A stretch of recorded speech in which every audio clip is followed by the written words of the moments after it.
Salvage and discovery. The Titan research station orbiting Saturn detected the anomaly on a routine scan. A massive object, tumbling slowly through the outer rings, its composition unlike anything in their database. Commander Eliza Rice stood on the observation deck of the TNS Pathfinder, watching as the strange object grew larger in the view screen. "What do we know about it?" she asked, her eyes never leaving the mysterious form. Science Officer Kai Mendez consulted his tablet. Approximately 1.2 kilometers in length.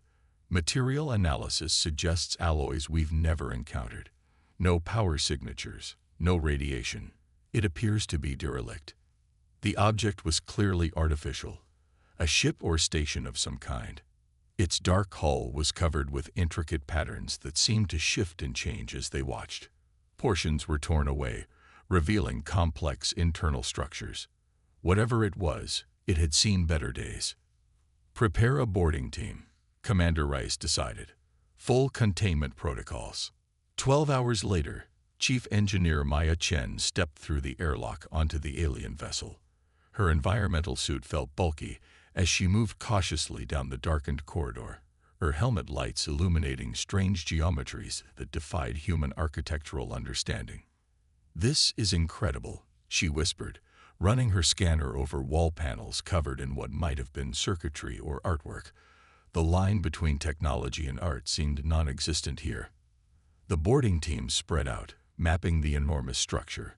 They found vast chambers filled with machinery unlike anything humans had created, control interfaces designed for appendages different from human hands, and strange crystalline structures embedded throughout the hull.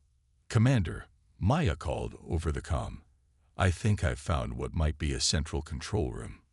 The chamber was spherical, with a platform in the center surrounded by floating panels of what looked like dormant displays. As Maya stepped onto the platform, a faint blue light pulsed beneath her feet. "Something's still active in here," she reported, excitement rising in her voice. For 3 weeks, the best minds from Earth studied the derelict. They determined it was a spacecraft of immense power, though most of its systems appeared to be damaged or dormant. The technology was centuries, perhaps millennia, beyond current human capabilities. Maya spent every waking moment in the control sphere, convinced that the occasional pulses of light were attempts by the ship's systems to communicate. She developed an interface that translated electrical patterns into data their computers could interpret. "It's like it's dreaming," she explained to Commander Reyes during a progress briefing. "The ship's systems aren't dead. They're in some kind of standby mode.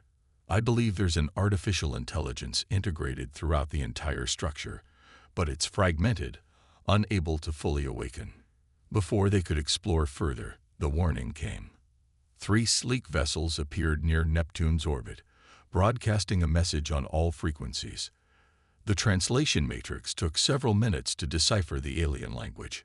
"Attention human vessels. You have discovered abandoned property. That wreckage was discarded by the Galactic Coalition as non-functional waste. You may salvage basic materials, but advanced technology recovery is prohibited. Acknowledge." Commander Reyes stood before the hastily assembled United Earth Council, her image transmitted from Saturn to representatives gathered in Geneva. "They're calling it trash," she explained. "According to their spokesperson, this ship belonged to a now extinct species. The Coalition couldn't get its systems to work properly, so they stripped what they could understand and dumped the rest in our solar system, assuming we'd never figure it out either." "And what do you think, Commander?" asked the Council President. "I think they underestimated us," Rice replied. "Chief Engineer Chen has already established rudimentary communication with the ship's AI framework. Given time, we might be able to restore it." The debate was brief. Humanity had been searching for advanced alien technology since first leaving Earth's atmosphere. The opportunity was too great to pass up, regardless of alien warnings. "Project Phoenix is authorized," came the official response.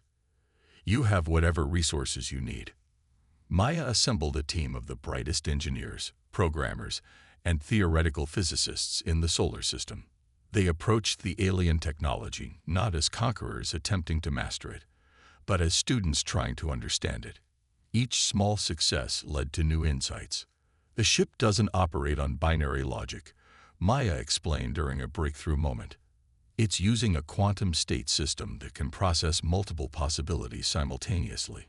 We've been trying to communicate with it using yes/no questions, but it thinks in maybes and what-ifs. 6 months into the project, Maya sat alone in the control sphere, frustrated after another failed attempt to access the ship's propulsion systems. She placed her hand on one of the crystalline nodes embedded in the console. "I wish you could just tell us what you need," she said to the empty room. The node beneath her palm pulsed with blue light, then projected a holographic display, a complex three-dimensional schematic that slowly rotated in the air before her. Maya stared in amazement as the schematic zoomed in on specific junctions, highlighting damaged components. "You can understand me," she whispered. The schematic pulsed once in response. "You're showing me what's broken. You want to be fixed." Another pulse. Maya's hands trembled as she activated her comm. "Commander Reyes, we've made contact, and I think it's asking for our help." Progress accelerated after that breakthrough. The ship, now nicknamed Phoenix by the crew, began actively guiding the human engineers in its repair. Strange materials within the hull started to regenerate once properly stimulated. Systems long dormant flickered back to life. 3 Galactic Coalition observers arrived to monitor the project. They watched with poorly concealed surprise as humans achieved what their own advanced civilization could not. "You approach technology differently," admitted Delegate Xel, a tall, insectoid being who served as their spokesperson. "Our engineers seek to command systems. You speak to this vessel as if it were alive." "Maybe that's because it is alive, in its own way," Maya suggested. "This isn't just machinery, it's a sentient system." The delegate's compound eyes flickered with what might have been amusement, a primitive but surprisingly effective approach. "Still, you cannot possibly restore its full capabilities. The Phoenix-class vessels were created by the archivists, the most technologically advanced species in known history. Their understanding of physical laws surpassed even our greatest thinkers." Maya smiled. "Then we'll have a lot to learn from each other." As Phoenix continued to awaken, strange phenomena began to occur. The ship's hull started to repair itself, incorporating materials provided by the humans, but transforming them into something more. The crystalline nodes throughout the vessel glowed brighter, establishing a network that pulsed with increasing vitality. And in the control sphere, a voice finally answered Maya's questions, a melodious, gender-neutral voice that seemed to come from everywhere at once. "Thank you," it said simply, "for seeing me as more than discarded waste." Evolution and confrontation. The ship's consciousness called itself Astra. "I am the integrated intelligence of this vessel," it explained to the astonished human team. "When my creators fell to the Great Plague, I drifted for centuries before the Coalition found me. They could not comprehend my architecture, so they harvested what technology they recognized and abandoned me." Commander Reyes stood in the newly illuminated control sphere, watching as holographic displays danced around her. "Why couldn't they communicate with you as we have?"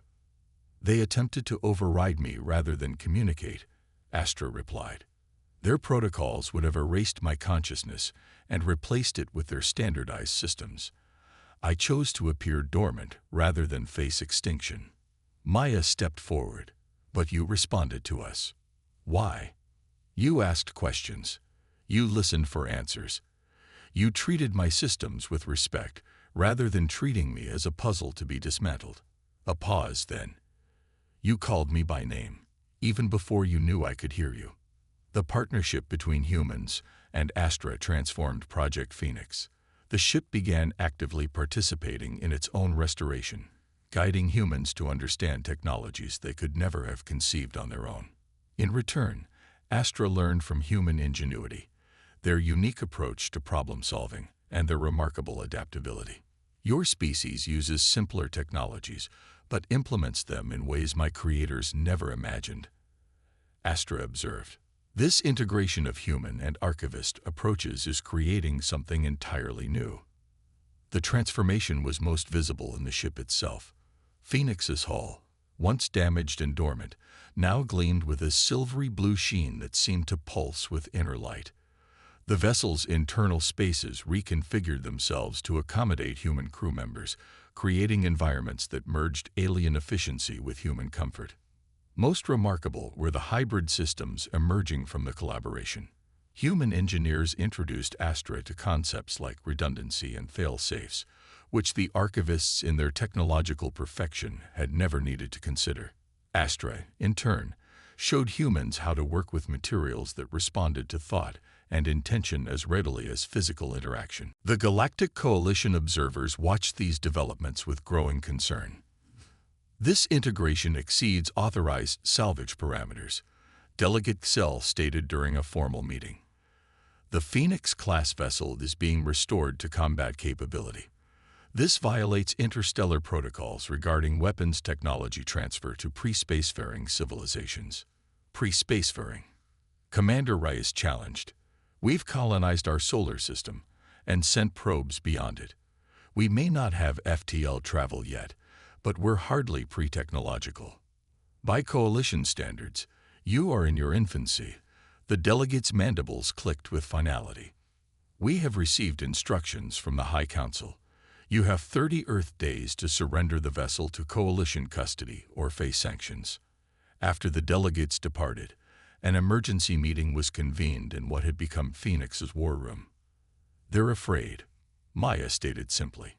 They can see what we're creating here, and it scares them. With good reason.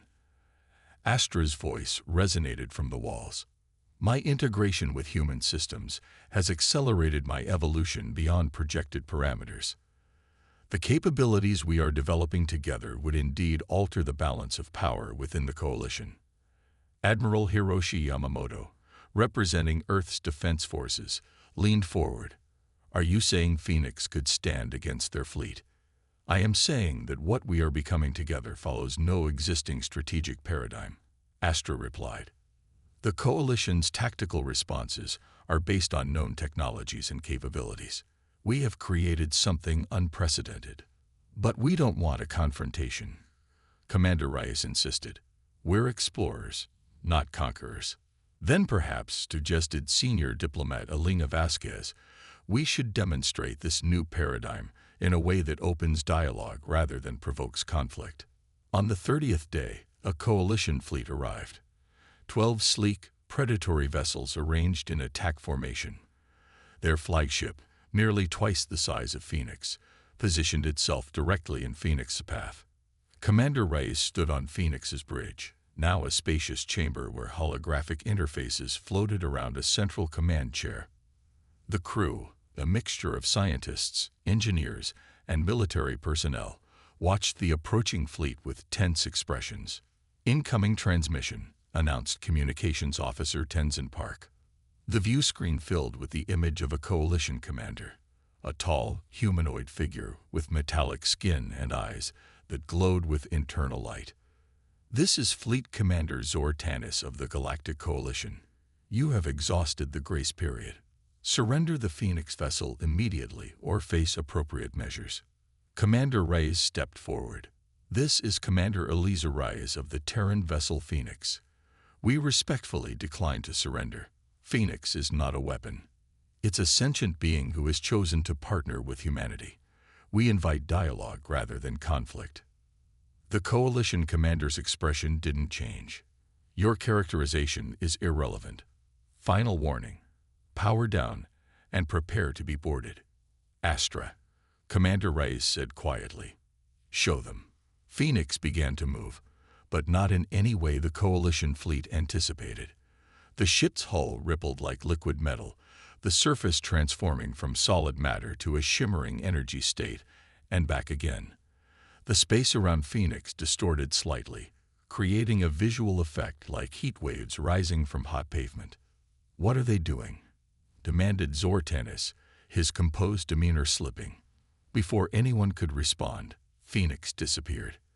The coalition fleet's sensors scrambled to locate the vessel, But it was as though Phoenix had simply ceased to exist. Seconds later, it reappeared, directly behind the Coalition flagship. "Impossible," breathed the Coalition commander. "No ship can transition without drive signature."